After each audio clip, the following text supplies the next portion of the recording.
Renanim, ¿cómo está? And hello, welcome back to another episode of Grace Daily, hosted by Grace International Baptist Church here in Chuuk, Micronesia.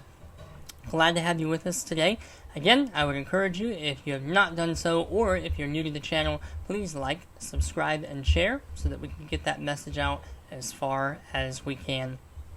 Today we're picking back up where we left off in Philippians chapter 3, and today we're just going to look at one part of verse 3. It says, "For we are the circumcision which worship God in the Spirit."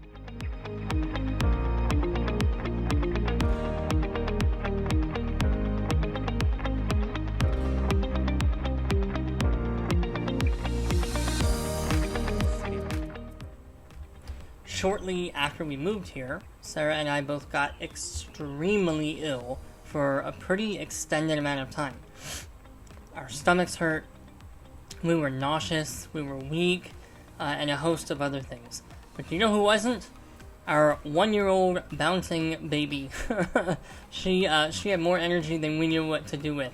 And one morning, I remember literally crawling on the floor, getting Milena's food ready, because I was too sick and too weak. So I was just in pure duty mode, like, get it done because it's got to be done.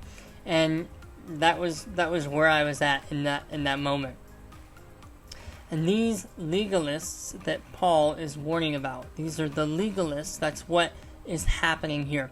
The dogs, the evildoers, the mutilators, they apparently did all they did, not out of a sense of love for Christ and his people, but out of a false obligation and an idea that by doing things, they could somehow make God happy with them.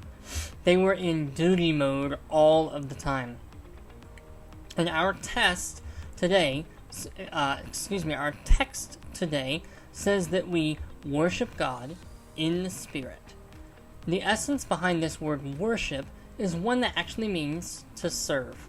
It isn't the kind of worship that we think of when we're singing a song or listening to a sermon, but rather the kind of worship that entails cleaning the bathroom at church or sweeping the church floor, that kind of worship. So these legalists did this type of service as an obligation, one that they thought would earn them salvation or favor.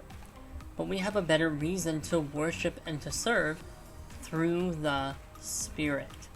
The commentators, Jamerson, Fawcett, and Brown, say that much religious service is outward, but true Christian service is directed by the Spirit.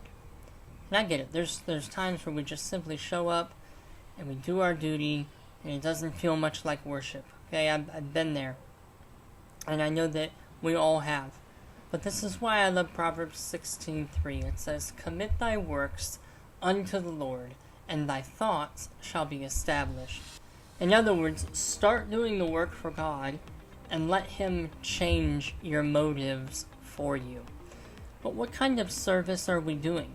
Well, if we think holistically about the Bible, okay, if we think about it put all together and not in segments, we know that the greatest commandments are what? To love God and to love others. And therefore we serve God and we serve others. Or we serve God by serving others.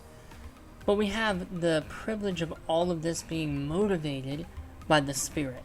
In other words, we aren't doing this worshipful service from fear and obligation, but rather from a recognition that the Spirit is good to us already. Romans 12:1 says, "I beseech you, I beg you, therefore, my brethren, by the mercies of God, that you present your bodies a living sacrifice, holy, acceptable unto God, which is your reasonable service." That word service there in Romans is from the same root word of this worshipful service. So this is your reasonable worship by presenting yourself to God. The word service is the same. So how do we worship in our service by the Holy Spirit?